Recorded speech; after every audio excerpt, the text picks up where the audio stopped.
कि राजस्थान में मेरे बड़े भाई चंद्रशेखर आजाद, मेरे राजस्थान में बड़े भाई चंद्रशेखर आजाद जब भी आते थे तो ये पूछा जाता था, ये कहा जाता था कि चंद्रशेखर आजाद राजस्थान क्यों आते हैं। तो कहना चाहूंगा आप लोगों के बीच में कि हवाओं से निपट कर आएगा और तूफानों से लड़ कर आएगा। चट्टाने भी रास्ता रोक सके तो रोक कर दिखाए। चंद्रशेखर आजाद सिया ठोक कर आएगा।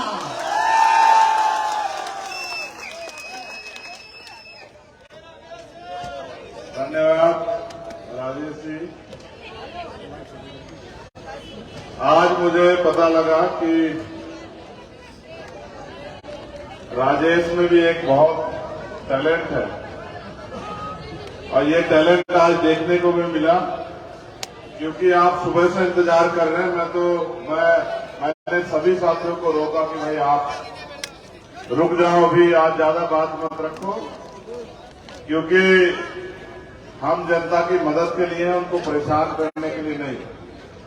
तो मैं बहुत कम शब्दों में अपनी बात रखूंगा, लेकिन उससे पहले समय समय पे इस भारत की धरती पे जो संत गुरु महापुरुष जन्मे, मैं उन सबको नमन करता हूं।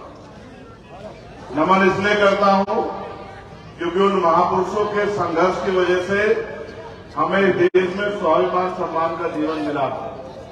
ये जो साथी यहाँ खड़े, बैठ जाओ, बैठ, इधर वाले भी बैठो, बैठ जाओ। हमारे बहुत सीनियर लोग बैठे हैं, बैरवाजी बैठे हैं, कॉलम बैरवा नीचे देखिए। ये उदाहरण है आपके लिए, कितने सीनियर नेता हमारे नीचे बैठे हैं। तो इससे हमें सीख लेनी चाहिए कि हमें इस तरह से जमीन पर रह के अपने काम को मजबूत करना है।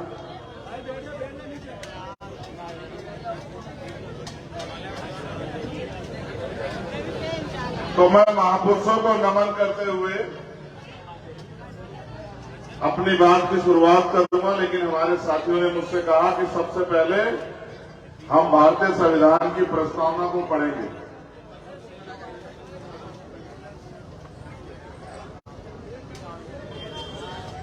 महामानव तथागत बुद्ध, संत शिरोमणि सतगुरु रविदास, भगवान वाल्मीकि महाराज, महाराजा रणजीत सिंह जी, गुरु घासीदास जी, गुरु कबीर जी, नारायण गुरु, संत गाडगे जी महाराज, उनके साथ साथ राष्ट्रपिता ज्योतिबा फूले, छत्रपति साहू जी महाराज, ईवी पेरियर रामास्वामी नायकर, प्यारेलाल यादव, डॉक्टर बाबा साहब अम्बेडकर, संतराम बी.ए. प्रजापति जी, महामना रामसुख वर्मा, चौधरी महाराज सिंह भारती, सर छोटू राम चौधरी चरण सिंह, चौधरी कुंभाराम आर्य जी,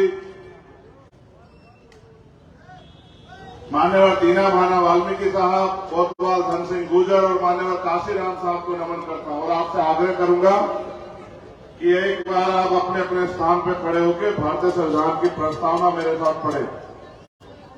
सभी लोग, हमारे माए बहनें भी, हमारे बच्चे भी, नौजवान भी, मेरे पीछे पीछे आप इसको पढ़ना, क्योंकि यही संविधान है जिसकी वजह से आज ये मंच लगा है और किसान का मेरे कमजोर शोषित मजलूम अपने हकों की बात भारत में रख रहे हैं। हम भारत के लोग भारत को एक संपूर्ण, प्रभुत्व संपन्न, समाजवादी, पंथ निरपेक्ष, लोकतंत्रात्मक गणराज्य बनाने के लिए तथा उसके समस्त नागरिकों को सामाजिक, आर्थिक और राजनीतिक न्याय, विचार, अभिव्यक्ति, विश्वास, धर्म और उपासना की स्वतंत्रता, प्रतिष्ठा और अवसर की समता प्राप्त कराने के लिए तथा उन सब में व्यक्ति की गरिमा, राष्ट्र की एकता और अखंडता सुनिश्चित करने वाली बंधुता बढ़ाने के लिए दृढ़ संकल्प होकर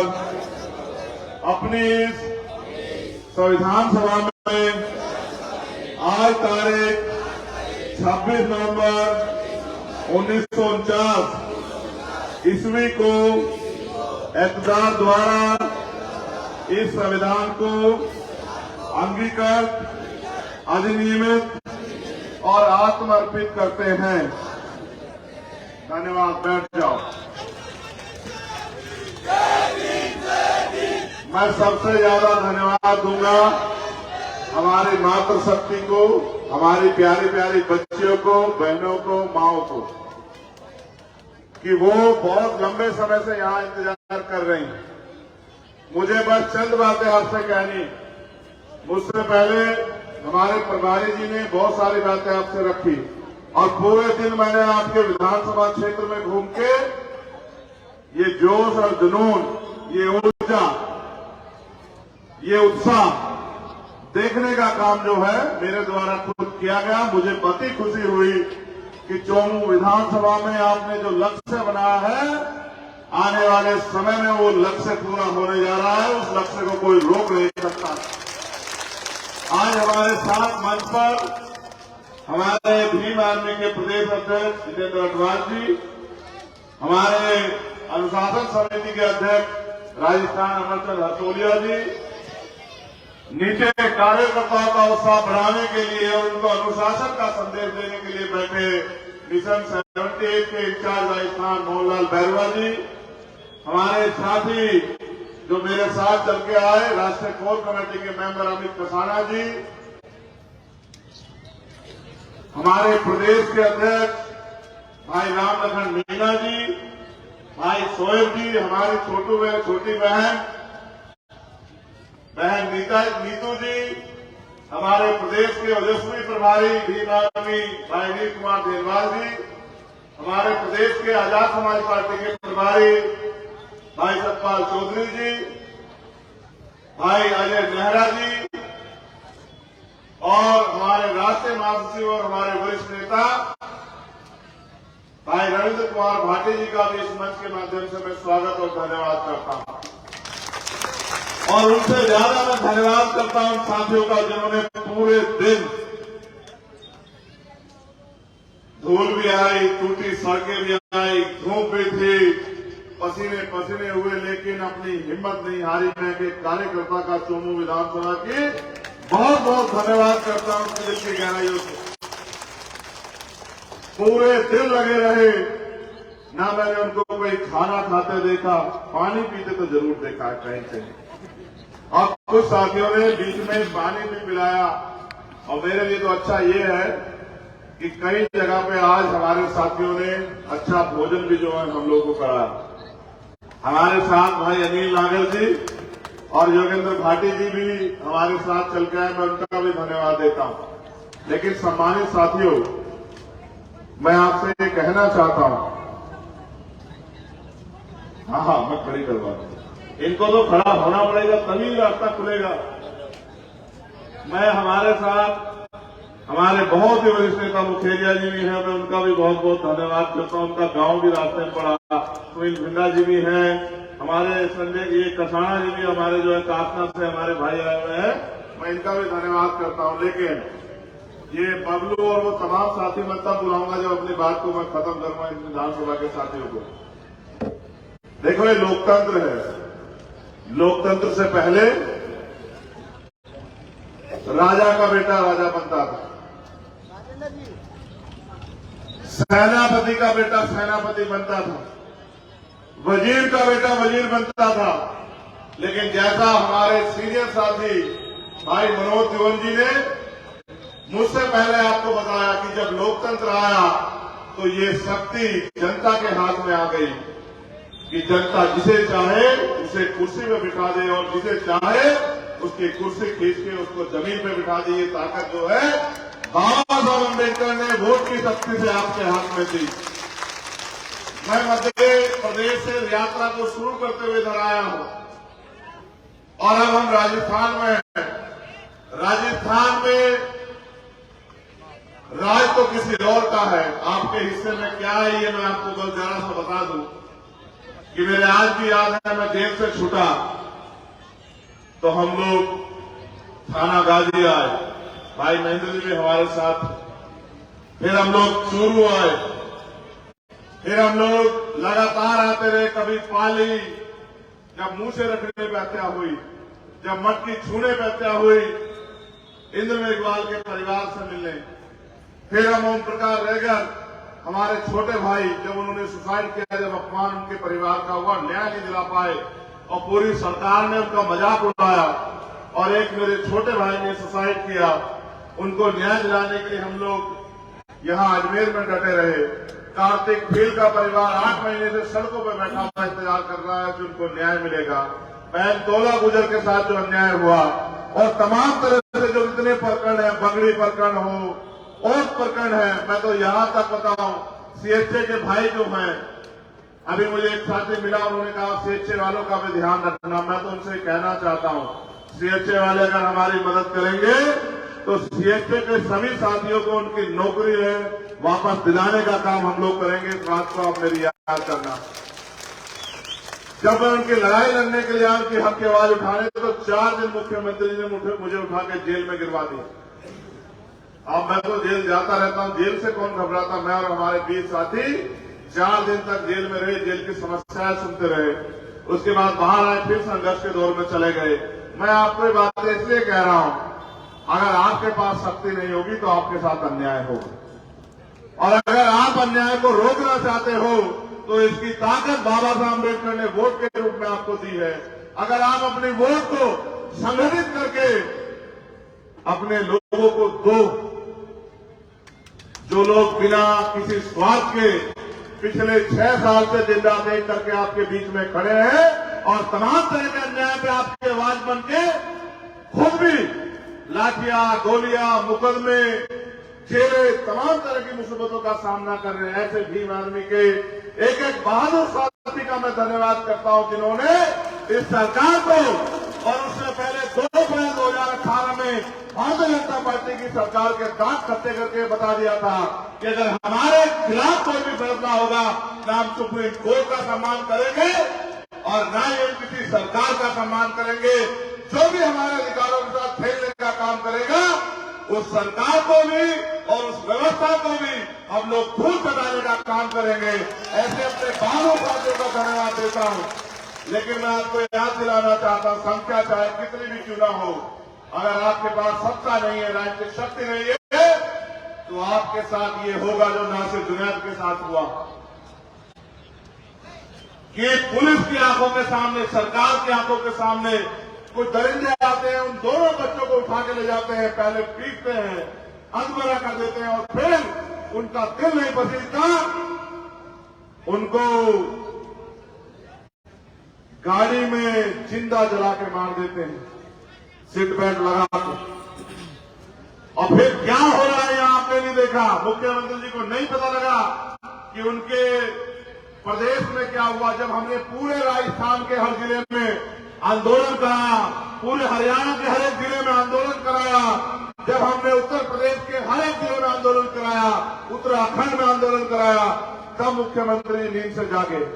मैं तो सामंतवाद का डर मानता हूं राजस्थान को, क्योंकि मैंने देखा है हर जगह पे न्याय के लिए सब लोग साथ खड़े होते हैं, लेकिन यहाँ अन्याय करने वालों के पक्ष में पंचायतें होती हैं, अन्याय करने वालों के पक्ष में सभाएं होती हैं, न्याय मांगने वालों को रोक दिया जाता है, उनको वापस यहां से उठा के दिल्ली भेजा जाता है, और अन्याय का साथ देने वालों को पुलिस की सुरक्षा में उनकी सभाएं कराई जाती है, दिखाने के लिए कि अगर कोई भी दलित पिछड़ा आदिवासी और अल्पसंख्यक समाज का व्यक्ति आवाज उठाएगा तो उसका सब कुछ चला जाएगा, उसकी मदद कोई नहीं करेगा। इसलिए भीम आर्मी के साथियों से मैं कहना चाहता हूं, हक मांगने से नहीं मिलते, हक छीनने पड़ते हैं। अधिकार मांगने से नहीं मिलते, अधिकार लेने पड़ते हैं, और ले वही सकता है जिसके पास शक्ति है। अगर परिवर्तन करना चाहते हो तो शक्ति लेकर इकट्ठा करो, और शक्ति संगठन में है। पूरे राजस्थान में आपके पास संगठन है, एक एक बूथ में आपके पास व्यक्ति है, और एक विधानसभा में व्यक्ति के साथ साथ वोट दिलाने के लिए मन बना के अपने साथियों से, जैसा मनोज भाई ने कहा, उनका समझाने का तरीका थोड़ा अलग है। मैं बस ये कह रहा हूं कि अपने दो साथी मित्रों को ये कहो कि बहुत हुआ हमने दूसरों पे भरोसा किया और हर बार भरोसा करके हम लोग खड़े गए। अब हमें किसी के भरोसे नहीं रहना। अब हम पे अपना घर है, अपना प्लेटफार्म है, जिस प्लेटफार्म पे हम अपने हकों की आवाज उठा सकते हैं और अन्याय को दमन करने वालों को सबक सिखा सकते हैं।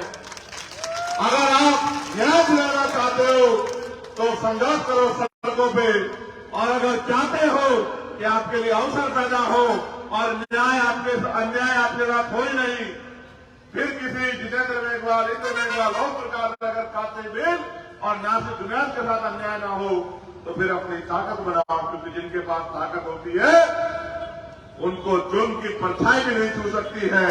अगर आप चाहते हो राजस्थान में आपकी ताकत बने तो फैसला लो, और मैं स्वागत करूंगा कि मुख्यमंत्री आए चोमू,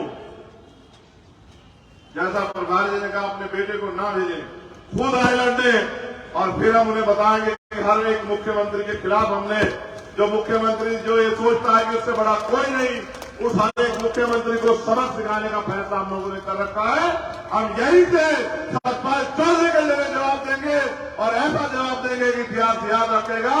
दोबारा कोई मुख्यमंत्री हकदर्मिता नहीं करेगा, दोबारा कोई मुख्यमंत्री स्वामित्व का साथ नहीं देगा, दोबारा कोई मुख्यमंत्री गरीबों की साथ हुए अन्याय पर नहीं हंसेगा। मैं स्वागत करूंगा मुख्यमंत्री जी का, वो आए लड़ने, और हम भी सारे क्षेत्र को छोड़ के चोमू में ही ज्यादा समय देंगे और चोमू से बताएंगे कि जनता तय करती है कि कुर्सी पे कौन बैठेगा और सड़क पे रोड मास्टर बन के कौन घूमेगा। बहुत बहुत धन्यवाद। जय भीम, जय भारत, जय मंडल, जय संविधान, जय जोहार। आप सभी के लिए मंगल कामनाएं। मैं विधानसभा की टीम से कहूंगा कि आ जाओ, तुम हो तो हम हैं, और जब तुम हो तो क्या गम है, आओ आओ। तुम्हारा बहुत बहुत स्वागत। आज तुमने दिल खुश कर दिया।